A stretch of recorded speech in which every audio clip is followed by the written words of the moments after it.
Coming up next on the Passion Struck podcast. My goal is if we can provide more veterans help in healthcare and prevent more suicides, whoever wants to be involved with it, as long as it's not limiting other involvement, then so be it. People are able to make money, but that shouldn't limit people from doing it. And the community access shouldn't be so cost restrictive that the same people who can't have access won't be able to have access. And that's kind of what we're fighting for. Welcome to Passion Struck. Hi, I'm your host, John R. Miles. And on the show, we decipher the secrets, tips, and guidance of the world's most inspiring people and turn their wisdom into practical advice for you and those around you. Our mission is to help you unlock the power of intentionality so that you can become the best version of yourself. If you're new to the show, I offer advice and answer listener questions on Fridays. We have long-form interviews the rest of the week with guests ranging from astronauts to authors, CEOs, creators, innovators, scientists, military leaders, visionaries, and athletes. Now, let's go out there and become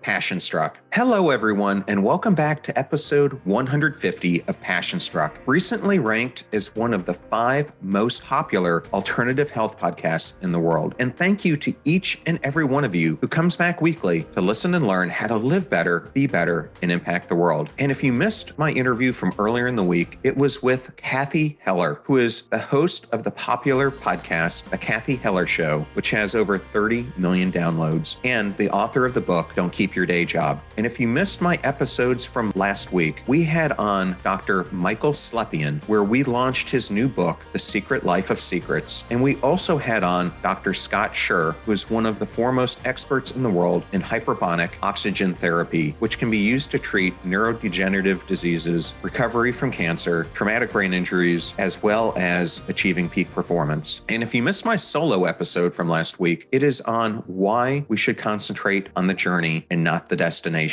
I wanted to thank you so much for all your ratings and reviews. We now have over 8,000 of them globally on iTunes alone, and they mean so much to helping us keep and grow the popularity of the show. And if you love these episodes, it means so much to us when you forward them to your friends and family members and give them their weekly dose of inspiration. And if you haven't checked out our YouTube channel, we now have over 800,000 views on it, and it has over 300 different videos that you can check out. Just go to John R. Miles and subscribe. Now let's talk about today's guest. Jesse Gould is a pioneer in psychedelic therapies. As a former Army Ranger and founder of the Heroic Hearts Project, he has spearheaded the research and acceptance of ayahuasca, psilocybin, ibogaine, and ketamine therapy for military veterans. Jesse's mission is to help military veterans who are suffering from mental trauma and spread awareness of the benefits of psychedelic therapies that can be offered as alternative treatments to pharmaceuticals. Today, we discuss the 4x4x48 challenge that we both recently undertook and the significance of it to both of us. We go into Jesse's experience in the Army and why he discovered the Heroic Hearts Project. We go into detail on numerous psychedelics and how they can be used to treat trauma, including MDMA, psilocybin, ayahuasca, as well as ketamine. Why the federal health system is failing those who suffer from PTSD, the reasons that Big Pharma has worked against these modalities, and the stage 2 and 3 trials that are currently underway, as well as legislation to formally approve its use, and so much more. Thank you for choosing Passion Struck and choosing me to be your host and guide on your journey to creating an intentional life. Now, let that journey begin.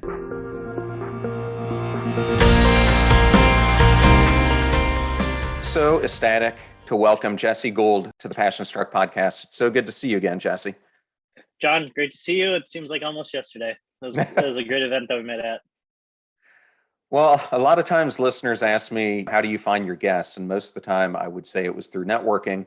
But in our case, we met under completely different circumstances where we both did the 4x4x48 challenge. And maybe if a listener isn't familiar with that, you could tell them what the challenge is and we can talk through some of what happened. Yeah, so I believe it was originally created by David Goggins, who's a military influencer. So it's 4 miles every 4 hours for 48 hours. So it's a total of 48 miles over the course of 2 days. So on the point of every 4 hours, everybody gets up even at 2 a.m. and runs this. And so it was another veteran organization run by Andrew Marr called Warrior Angel Foundation. He has a ranch outside of Houston. And just from our conversations, he wanted to get a few different organizations that are all in the space of providing a voice for veterans, providing mental health for veterans, get us together, get the community together, do this sort of crazy event together, possibly bring in some funds, but really the conversation. And like I said, the community was the big piece of it. It's interesting. Over the weekend, we had an event for aspiring high school students who might want to go to the Naval Academy. And while I was there, I ran into Admiral Buchanan, who was the former commandant and midshipman. And I told him I had just done the 4x4x48. And he said, man, that was one of the worst weekends of my life when I did that. And he goes, what was yours like? And I said, well, it took on a couple additional dimensions because one, I wasn't doing it alone. I was doing it with a bunch of former special forces veterans from both Canada and the US. But I said to make it even more difficult, they decided that we would sleep in tents, have Native Americans attend who would beat drums until 4 o'clock in the morning. And on top of that, drink bone broth. He was just like, what in the world were you guys thinking? I thought it was such a special event. And for me, it really opened up for me a much better understanding, not only about what we're going to talk about with you today, about your foundation, Heroic Hearts Project, and what you're doing to help veterans with PTSD, but also Native American culture, which I thought made it an interesting twist because they are very aware of psychedelic drugs from their centuries old culture of using peyote and other things. How did you find that experience? It was amazing. It's my body always at first struggles, but then remembers of going through the suck, and so it's almost like a nostalgic feeling when I'm not sleeping and my bones and my muscles are aching. But having the Native American elders just really added a very unique and beautiful element to it. And these were very notable, like Chief Lane, who's well known and part of many great associations. There's obviously been contentions in the past between the settlers in the US and the natives and continuing issues there. But we're at a point now where we're all just trying to heal our communities and get past certain mental health blocks, and it's universal. And so we had just a lot of conversations there about, everybody that was there had this warrior spirit. We're all united by that same sort of spirit. And so can we just find a way to work with that and bond on that besides our differences and different ethnicities and backgrounds, and what can we bring us together and work towards the help of our people. And so having that, then just having them bring their ceremonies and song and dance and everything like that was just an amazing thing. It just really added to the whole package of what that weekend was. It never fails to amaze me that the more veterans I speak to, especially those who served in combat, the more I see that we all have overlapping symptoms. And in most cases, about 90% overlapping. So to me, it's also a great vindication that the things that we're going through aren't isolated to just us, which I think if any veteran is, or first responder, et cetera, is listening to this, that they understand, as these things are so much more common than you in your isolation may think they are. So I thought it would be a good place to go into. You can use this as a way to introduce your military service. Why did you end up going down this path of looking at psychedelics, and then how did you create the Heroic Hearts Project?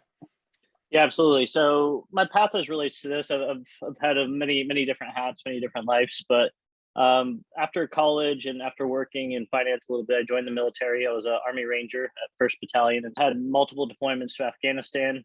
I went in enlisted, so I was a non-commissioned officer, ended up being a section leader, so in charge of many individuals. And overall, I had a great military experience, learned a lot about myself and leadership. When I got out, the wear and tear of that military life and being in that situation and what it does to you both psychologically and physically, I started feeling those sort of subconscious wounds, those mental health issues. And as much as I try to ignore it, as much as I try to just push past it, it just kept showing its head and really starting to affect my life in a negative way. So I found myself, I was in Tampa, Florida at the time, and having on the outside all sorts of great stuff, great job, great community, but on the inside, I was just being torn up and just really making bad decisions and unhealthy decisions that I had these red flags that I knew if I kept on that path, it probably wouldn't end well for me. And so I try to pursue health, mental health. I try to change my life. I try to drink less. Certain things helped. Certain things were a little bit insurmountable given depression, the anxiety, and all that I was going through. And I went to the VA, and unfortunately, the VA was very much just sort of a quick check of what was going on, and then a fast track to whatever medications that was currently in vogue. And it was more of a maintenance program than any sort of healing or understanding what was actually going on under this behind the scenes. And so I just found myself in a spot where I was struggling and suffering. I didn't really know why, but also the professionals didn't know why.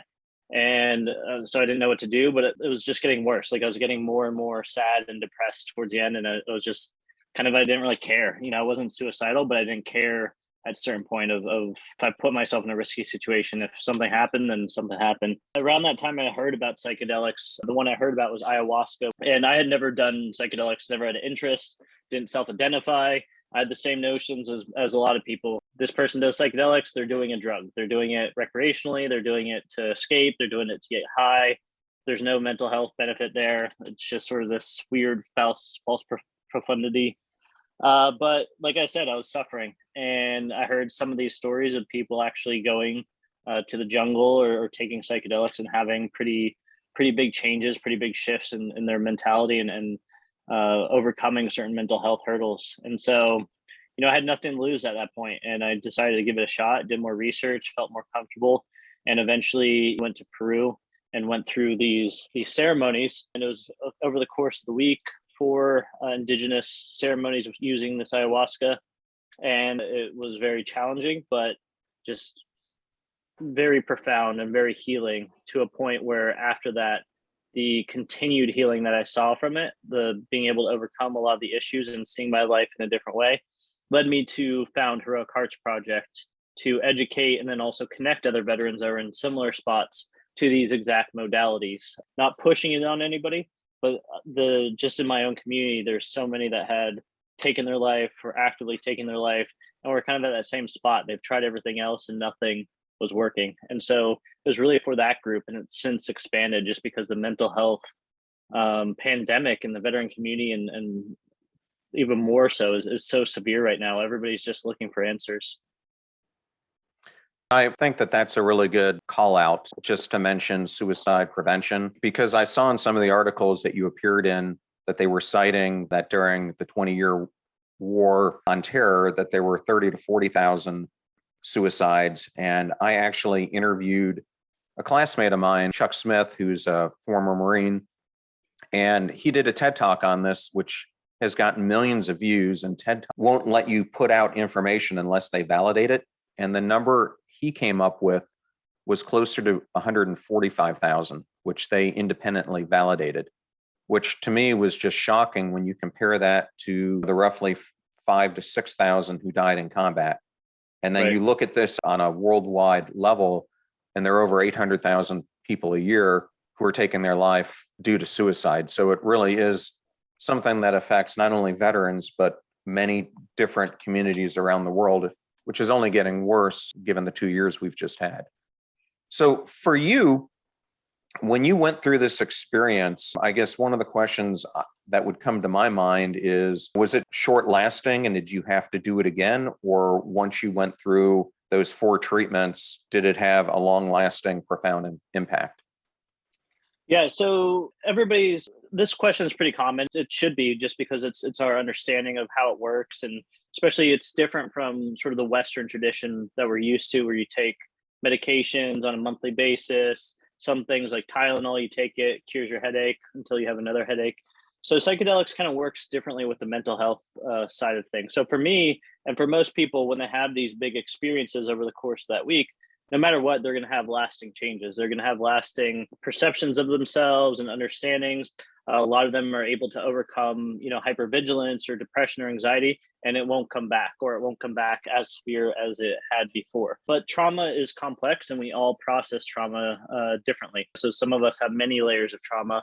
A lot of veterans have, there's a correlation between those that suffer with PTSD and childhood trauma. And so that can be deeper and trickier levels. So there are people who commonly do come back to it.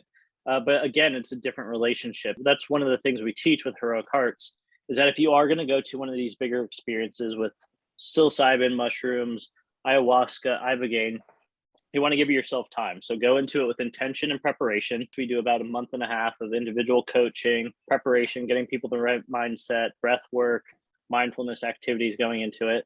The actual retreats, you want to make sure that the retreat centers themselves, or they know what they're doing. They have a history of doing this. They're safe. They have safety protocols. They have specific protocols specifically for different types of trauma.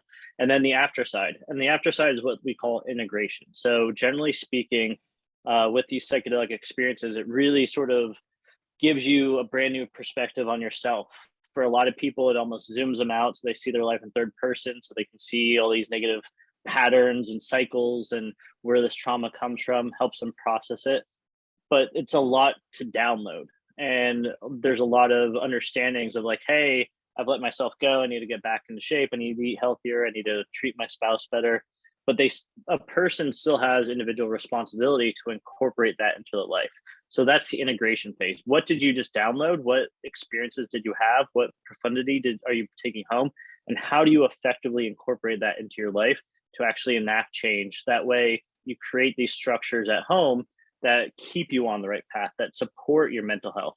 If you go straight back to the bar right after this, even though you're not going to be inclined to, but if you went to that and you went party with friends, obviously the benefit's not going to take hold because you're going right back into your old patterns. With psychedelics, there is a proven dynamic that increases brain plasticity, so connections, which allows you to overwrite negative sort of behaviors and rewrite new positive behaviors. But you still have to enforce those. You still have to do that.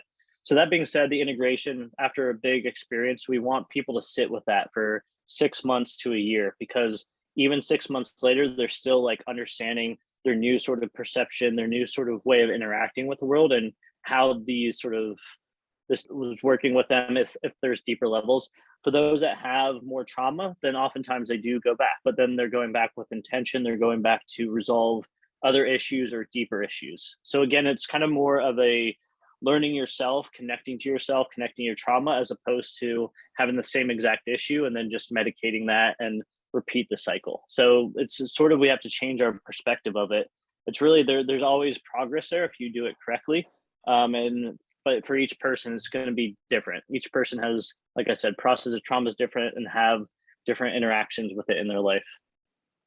Right now, there are two forms of psychedelics that are going through stage 3 trials, as I understand it. One is MDMA, which is ecstasy, and the other is psilocybin, which comes from magic mushrooms. Do I have that correct? Yeah, I think psilocybin is still in phase 2, but it'll get to phase 3 pretty recently. But yeah, MDMA is set, if it follows the same course, to be prescribable by therapists in probably mid-year March 2023. And then psilocybin, we're expecting to be prescribable for depression right now. That's the one that they're testing for in 2024, 2025. Okay, and I also read that there's several states that these are now legal to use. Each state has its own laws, and each state has the right to do it. Federally, these substances, MDMA, psychedelics, and cannabis, are all still Schedule 1 substances, so they're the most controlled and federally illegal. So that's why federally, cannabis is still having an issue in terms of monetary exchange. The VA can't prescribe it, all this kind of stuff. Same thing with a lot of these, but on a state-by-state basis, obviously we know there's medical cannabis, similar with psychedelics. So there's no state right now where, correction, so most states are decriminalized. That means if you have a personal possession, or not most states, but a few states are decriminalized with psilocybin and some other psychedelics. So for instance, if you go to Denver, or you go to, it's kind of more on a city basis right now, but we're working on a decriminalization in California. But in these cities like Denver, like Washington, D.C., if you have a personal possession of psilocybin or other substances, psychedelics, not like meth or anything like that, then you won't, the police won't arrest you. They won't charge you anything like that. So it's just, you can have your personal dose. Bills like California, which is still in progress, it would allow personal possession, but then also community access. So if you go to a community group where people are doing like a psilocybin ceremony, then they'll be able to have that in a little bit bigger dosage. The one exception is Oregon, which passed Measure 109 the other year, not last year, but the year before. And that's actually allowing a prescribable model as well as a community model of just psilocybin, just mushrooms. So by the end of this year, they're still trying to figure out, you should be able to go to a therapist in Oregon and get prescribed or have access to psilocybin for the sake of a mental health issue, or just for the sake of some sort of reaffirmation of life, or something to explore. You'll also be able to access it from a community. So there'll be community centers. There's going to be licensing to control safety and quality and all that kind of stuff for the centers and for the practitioners. But it's just different models. And for people who are hesitant about this community side, the reason why this has been a big effort is because most of these psychedelics have a long history of being used in communal settings. Oftentimes the protocols that we use in medical models have been preserved by indigenous communities, by sacraments, by tribes, all this kind of stuff. So there's a much longer history actually of using psychedelics in this setting than there is actually in a medicinal setting. You mentioned before sort of these peyote circles. It's the exact same sort of thing where Native Americans use peyote as a sacrament. There's a lot of tribes in Mexico and also in the US that have used psilocybin mushrooms as sacrament. Ayahuasca is big in South America. So that's kind of why we're allowing for that. So it's just not taking control and changing it to something that it's not.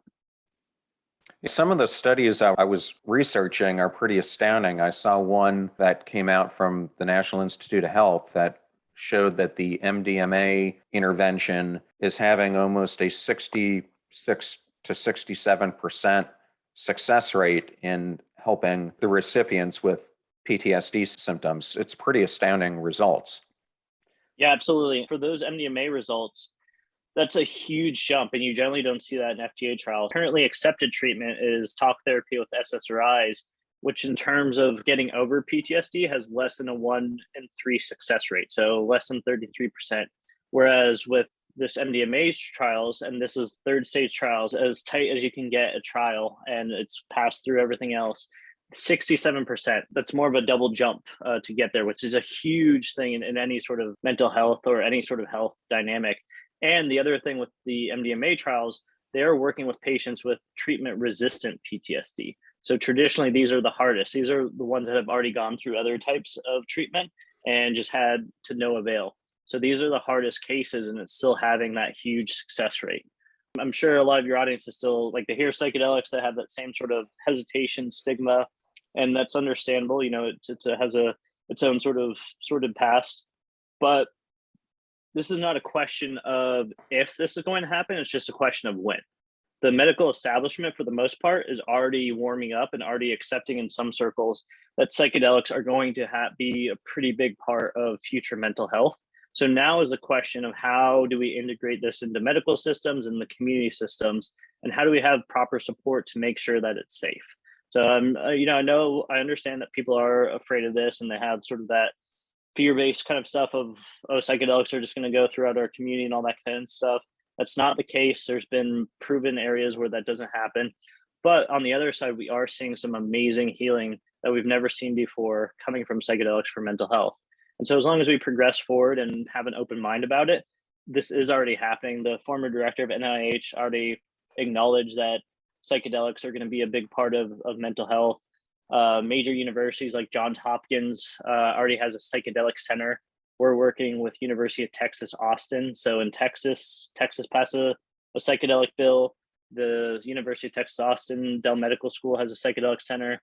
Stanford University, Yale, you can name it. They are all, and the top researchers are all acknowledging that we're seeing some amazing results from psychedelics. So it's just a question of like, okay, let's change our understanding of what we think we know, and let's see how we can effectively and safely incorporate these into sort of our modern ways of treating people. Why is Big Pharma doing everything they can to block its adoption? So it's changing now. Big Pharma, it's economic incentive. The reason why there's only now been research. So for people who don't understand the progression, because these are Schedule I substances, it's the tightest restrictions, and that within certain funding bills, federal funding bills, it also prevented any sort of research funding into Schedule I substances.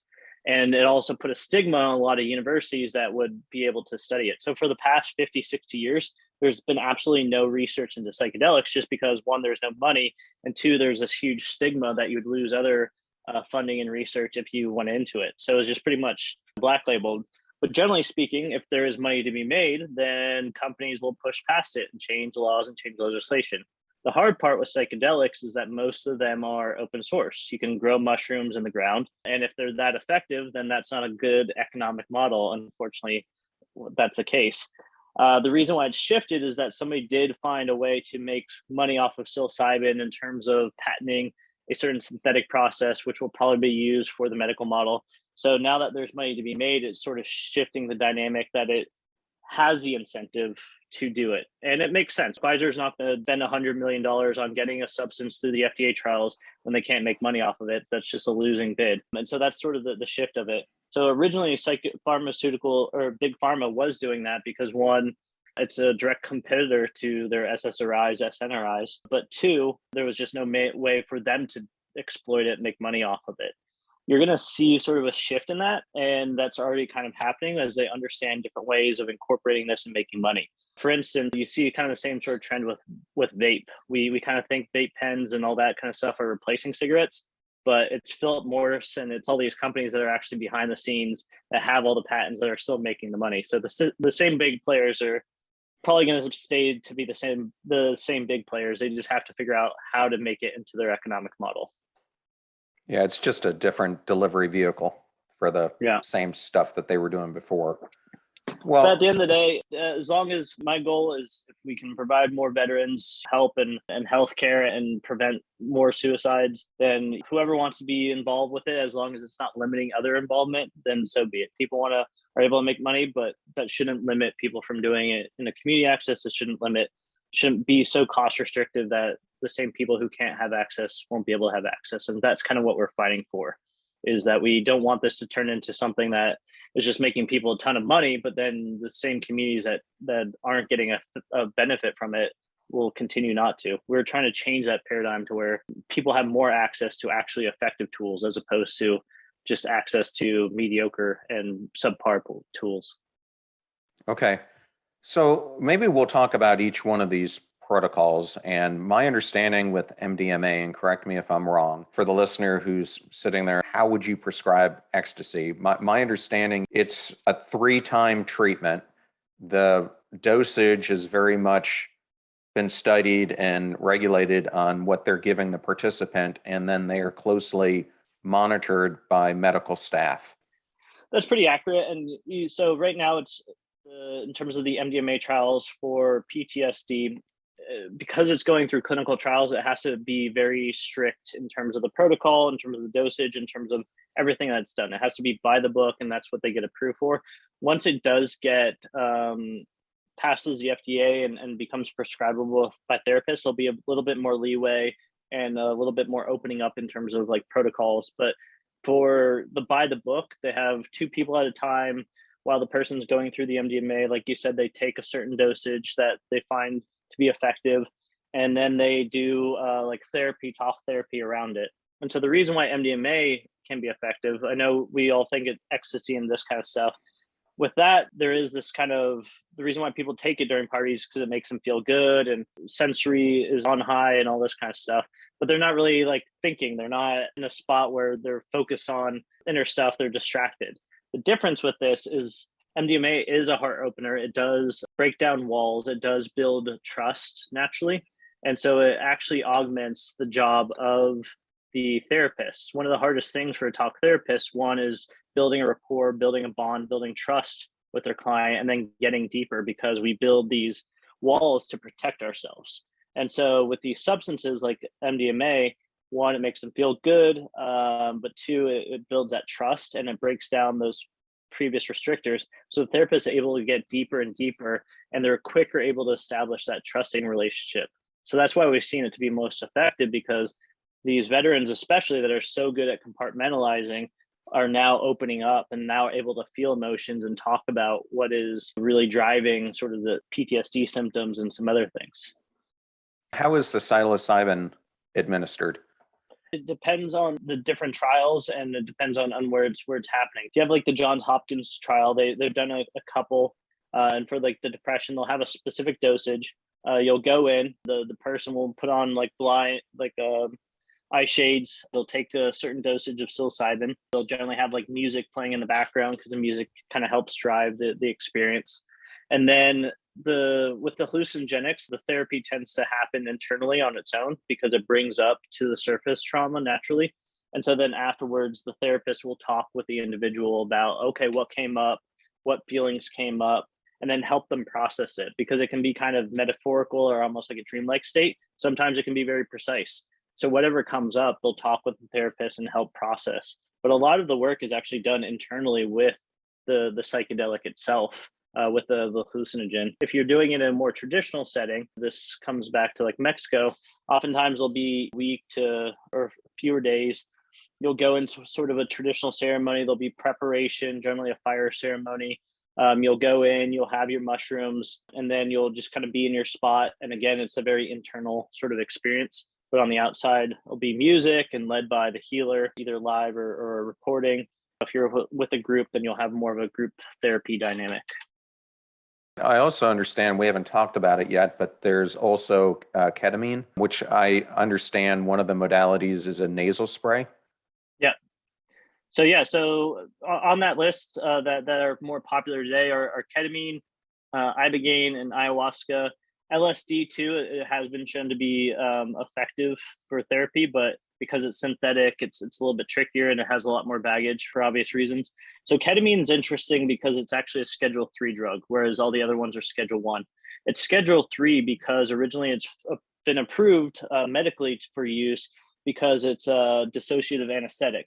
So they use it in military, they used it for sort of a pain reliever or after severe physical trauma. People under a big ketamine dose, they'll kind of dissociate by the time that they can do all the surgeries and get them back to a good state. So it already had that sort of dynamic where it was used medically and pretty common, but it's only in the past, I'd say 10 to 20 years where it's really caught on as a helpful for mental health issues. And so because it's Schedule 3, that allows people to use it because sort of the medical model, even though it's approved for this, you can, if it's somewhat related, use it for other medical purposes.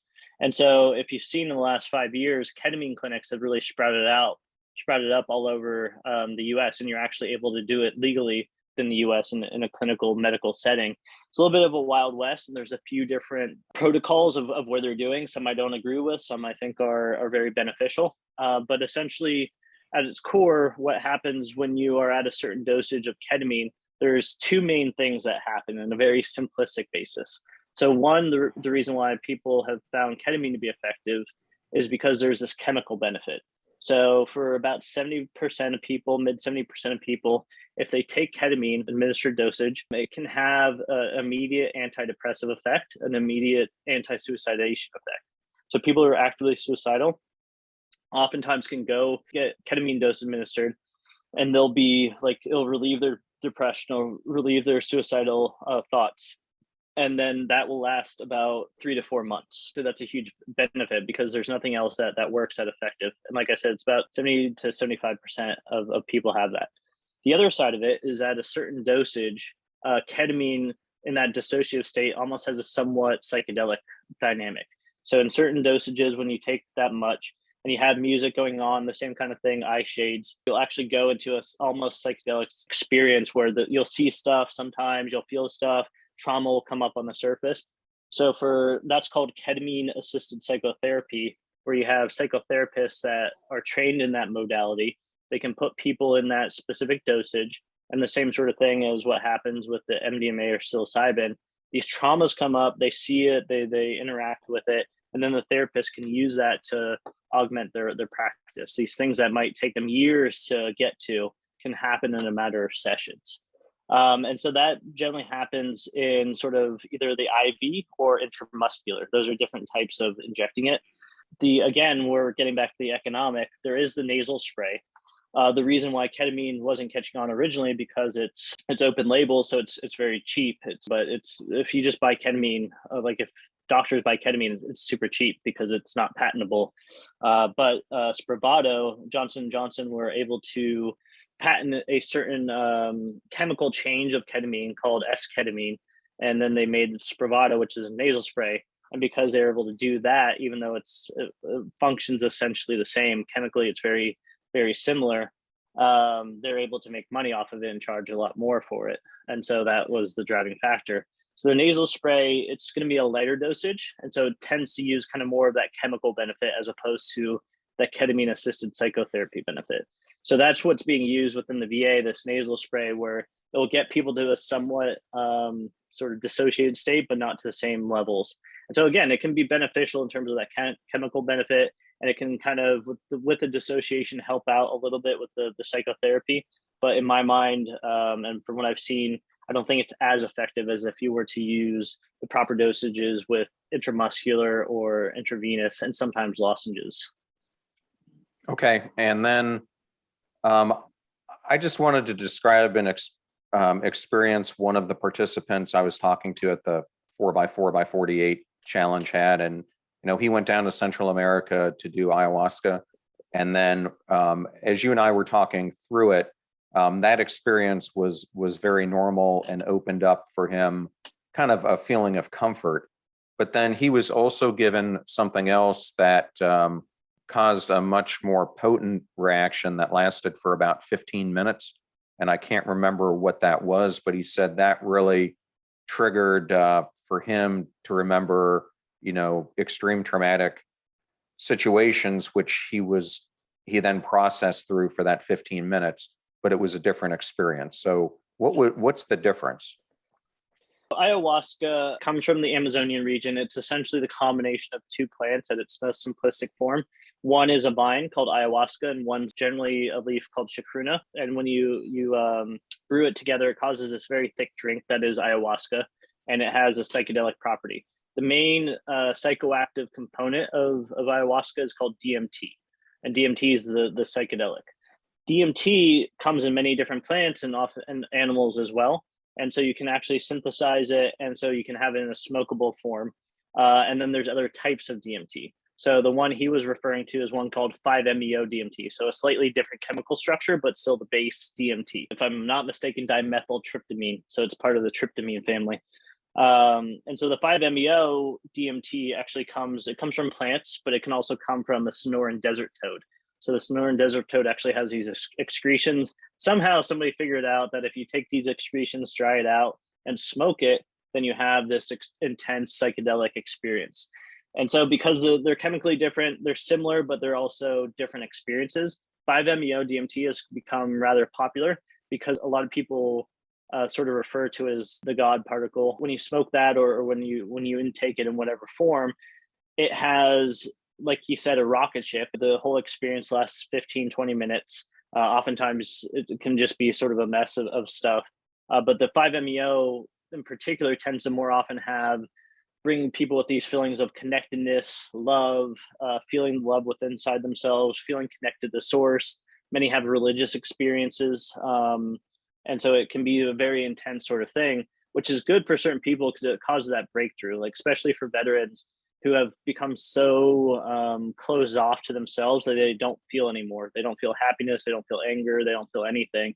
And so something like this, which is such an intense experience, can break them through and sort of bring back that love, bring back that ability to feel, and bring back that connectivity to life in general, which they've lost from their service. So the difference with that, DMT by itself will be, people have had benefit from it, but it doesn't, as always, have that same like love kind of stuff. It can, but not to the same regularity as that one. And again, it's sort of this quick download and rocket ship of information. Ayahuasca, the difference in that, because you ingest it, the experiences last about 4 to 5 hours. So it's not as intense as a smokable version, but you're still in this DMT world, which has a very unique feeling. Each psychedelic has its own chemical thing that causes the psychedelic. They're all similar in some ways, but they all have very different feelings. So the DMT and ayahuasca, when you're in that, you're almost in the DMT world. And for 4 or 5 hours, which you can't really tell time, but it allows you to process it more, which is why I prefer it for people who are especially new to this, because there's benefit to that quick sort of thing. Like I said, breaking down walls, but the real long lasting benefit for especially new people to it is being able to be in this space and having trauma come up, being able to identify it, being able to sort of reframe it in their mind, and being able to see themselves in different ways, all things that these longer experiences like the ayahuasca or psilocybin journey offer. It's that time being able to process it, and then also reframing is really the big benefit. Sometimes people add different ones, but that's why we really like the ayahuasca, but we have used other tools depending on where the person's at. And again, we have to kind of get out of that mentality of like, you have depression, you have this, therefore this is the only thing that you should take. What we sort of go about is understanding more where the person's coming from, a much more holistic version of, John, you are here, this is your trauma, this is what you're struggling from, this is how you're feeling right now, this is all other life considerations. Do you have a family? Do you have the support system? All this other kind of stuff. When we have that information, we can better assess what might be the next step for you. And it's not going to be a black or white thing. There could be a few different options, and then it's whichever one you're more drawn to, because they can all be beneficial. But we try to get away from that. Like, you are depressed, therefore psilocybin's the only answer. It's a lot more different understandings of what tool is best for you at that moment.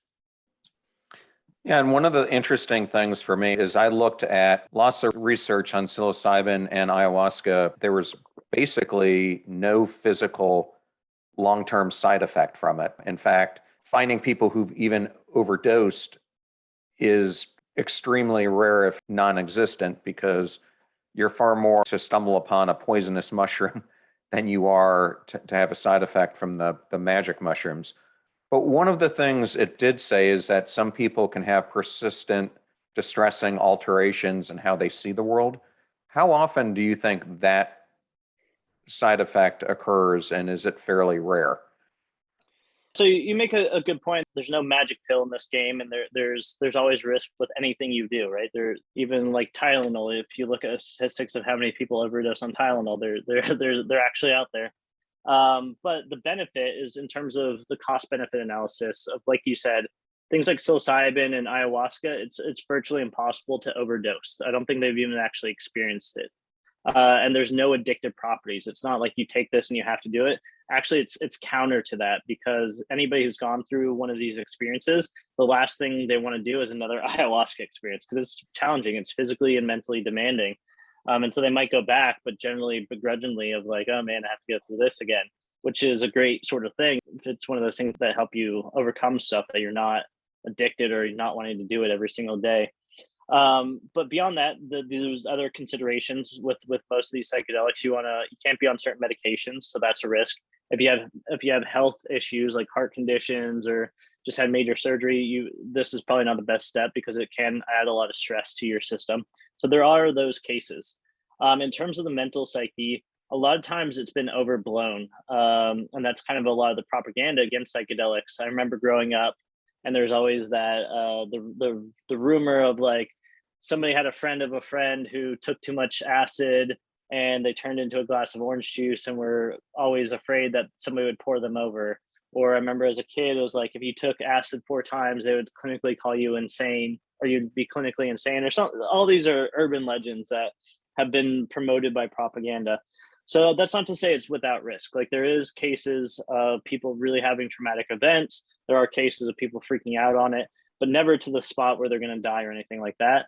And you can vastly minimize that with proper intention, proper preparation, and vetting the people appropriately. If you do those things, then the risk is extremely low. Anytime people bring up bad trips, there's always a commonality in terms of they weren't prepared, they didn't control their setting, they had all sorts of chaos, or at a concert, or they're with other people that didn't know what they're doing, they didn't have any trained people who could help them out. All these things that could add sort of these chaotic factors. And so when they get into it and they start like having a really hard time, and there's nobody to calm them down, then they just get all hyped up. And once you get up to that state, it gets harder and harder. And so then they'll go to a hospital until it comes out of their system.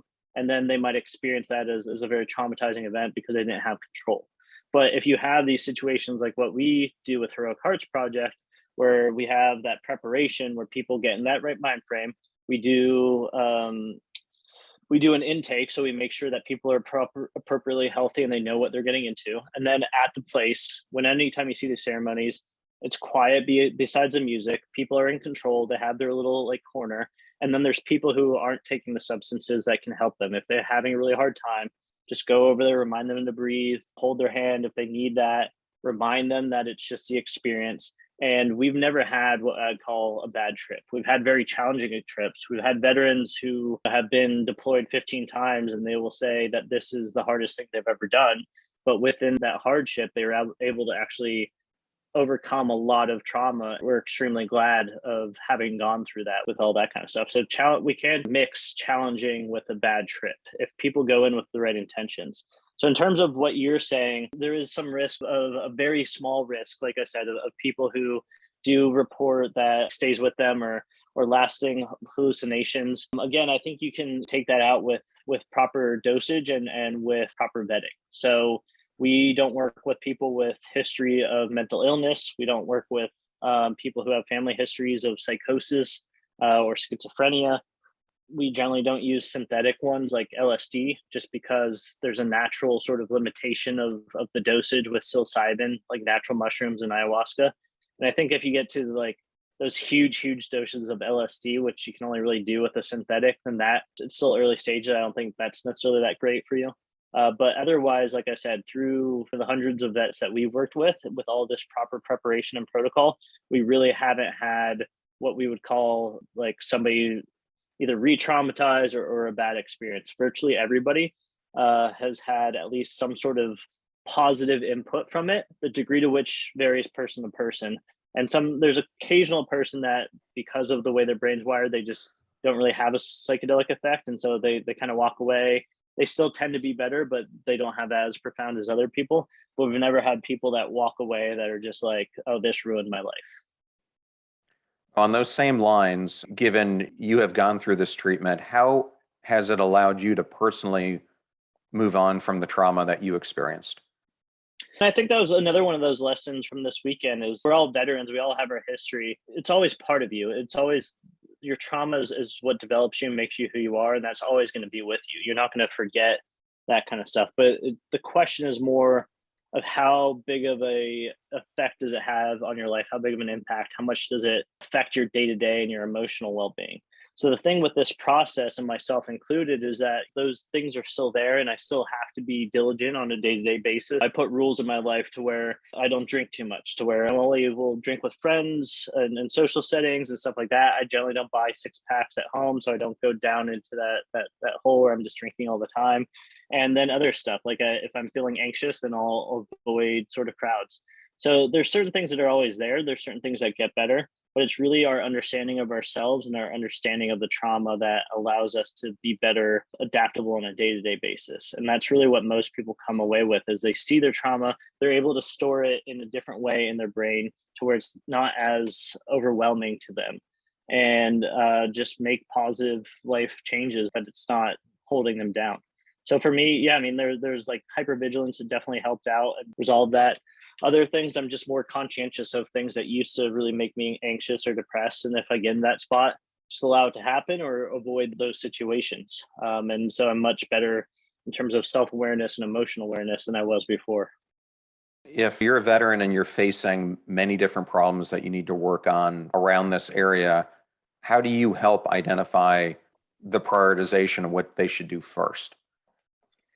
I think it's the first thing they should do is just take the time to dive into what they're feeling, whether through journaling or meditation or just taking 10 minutes every morning and just explore that. If they're feeling angry, if they're feeling sad, just sitting with the emotion is the first step to helping. Emotional intelligence and touching to your sort of intuition or what the trauma is coming up, it takes years to sort of develop and gain that. Psychedelics can really help. And that's often what happens. People go in, we train them to go in with intentions. When they go into the psychedelic experience, it could show them something vastly different or some other trauma that they didn't even know was there. Then it's reevaluating. This is something I need to work on now. This is what I was shown. So let me focus on that and then sort of reassess. And the more you go into that, the more in tune that you are with what you're expressing and what emotions are telling you. Because emotions are messengers. They're all signals. There's a reason that you're feeling anxious. There's a reason you're feeling sad. Sometimes it's a little bit hard to perceive, especially for people who have high anxiety. It might not be attached to something specific, but more of a lifestyle, like existential kind of thing. But the more you understand where all these things are coming from, then the better it is. So people who don't know and they're just like, I just feel bad, just start sitting with yourself and then look into some of these techniques. Cognitive behavioral therapy can help sort of reframe your mind. If you're interested in psychedelics, you can reach out to us. That can kind of bring clarity as well. There's a lot of other things that aren't SSRIs. And I'm not demonizing it. There's a time and place and they can be life-saving. But definitely try a lot of these mindfulness techniques and they can really help. And breath work is always key. It might sound a little woo-woo, but the breath is always the key to everything. You'd be surprised how much that can really help your emotional stability and calmness. So check out Wim Hof, check out, I just read the book Breathe by James Nestor. Definitely recommend that. Another really good person is Mark Devine, who's a former Navy SEAL, who's also an expert in the breath work. Yeah, absolutely. If you're someone listening to this podcast and you feel like you want to take the next step, how does that process work with Heroic Hearts? Absolutely. And there's no, like I said, there's no pressure. Even if you're curious, start looking into it. And you never know. We often have people that are curious, but it's not the time or place for them. But they have the seed planted, and then they'll come back in a year and 2 years and like, hey, I'm ready. So just do yourself a favor, educate yourself. This is coming no matter what. And so the more education you have of the tools out there, even if you don't feel like you need them, then you might have a friend who needs them. And so for those that are interested, they can go to our website, heroicheartsproject.org. There's a veteran sign up. They just fill out that application. And then when we have retreats, different psychedelics, we send out announcements, then people can sign on. We'll have requirements, all that kind of stuff. It's for combat veterans at this time or veterans who have suffered, military sexual trauma. And there's more information on the website. We're on all social media, especially Instagram, Heroic Hearts Project. So if you just want information, just go to those websites, go to those resources. But if you're interested in joining us with the program, we provide financial grants. Sign up to the application and then we'll send you updates. And if someone's listening to this and they want to help support the cause of legalizing this, do they reach out to their Congress members or senators, or what steps can they take? Yeah, absolutely. So in terms of support as well, if you're on that side, Heroic Hearts Project is a 501c3 nonprofit. All of our ability to help veterans comes from generous donations. Each veteran costs about $4,000 to provide a grant to go to there. And at this time, we have almost 1,000 veterans on our wait list. So this is a huge problem, and we need your support, financial or time, if you can help us. If you're interested in being politically active, Heroic Hearts has also been involved with a lot of these policy measures. So you can reach out to us and figure out how you can be involved. But like you said, John, the most direct way is you can reach out to your politician. Hey, what bills are going on with psychedelics? I heard about this. I heard these states are doing it. What can we do? There's local decriminalized nature campaigns in most states. Or like I said, if you're a veteran and you just want to be an advocate, every state that has these bills, we're always looking for veterans willing to speak up about it. So reach out to us and we can sort of put you on lists and connect you to the right people. Well, Jesse, that was just some amazing information and great insight for anyone who's listening or viewing this. Thank you so much for coming on the podcast. I truly appreciate it and the work that you're doing as well. John, thanks so much for having me. It's been a pleasure, and thanks to your audience for listening. And let me know if you have any questions. We're here to help and provide safe access or responsible access to all these modalities. And yeah, John, I look forward to the next whatever event that we do. Hopefully it's a little bit easier on the knees. Yes, and shin splints. Yeah, exactly. Okay, well, until next time. Big thanks to Jesse Gould, and all things Jesse will be in the show notes at passionstruck.com. Please use our website links if you buy any books from the guests who are on the show. It all goes to help supporting the show. Transcripts are in the show notes, and videos are on YouTube at John R. Miles. Advertiser deals and discount codes are at passionstruck.com/deals. Please consider supporting those who support the show. I'm at John R. Miles at both Twitter and Instagram, and you can also find me on LinkedIn. And if you want to know how I managed to book all these amazing guests on the show, it is because of my network. Build those relationships relationships before you need them. Most of the guests that you hear on the show actually subscribe and contribute their ideas to it. Come join us. You'll be in smart company. You're about to hear a preview from the Passion Struck podcast with one of the most prominent podcasters in the world, Kathy Heller, whose podcast, Don't Quit Your Day Job, has over 30 million downloads. I am so passionate about helping people get out of that moment when they're at a job and they're like, well, turns out it's not really fulfilling me. I guess I've checked the boxes. I've got the 401k, I've got some kind of a title, and I feel dead inside. It's like, yeah, we got to change that. Remember, we rise above by lifting others. So share the show with those you love. And if you found this episode useful, please share it with somebody else who can use that advice that we gave here today. In the meantime, do your best to apply what you hear on the show so that you can live what you listen. And we'll see you next time. Remember, live life passion struck.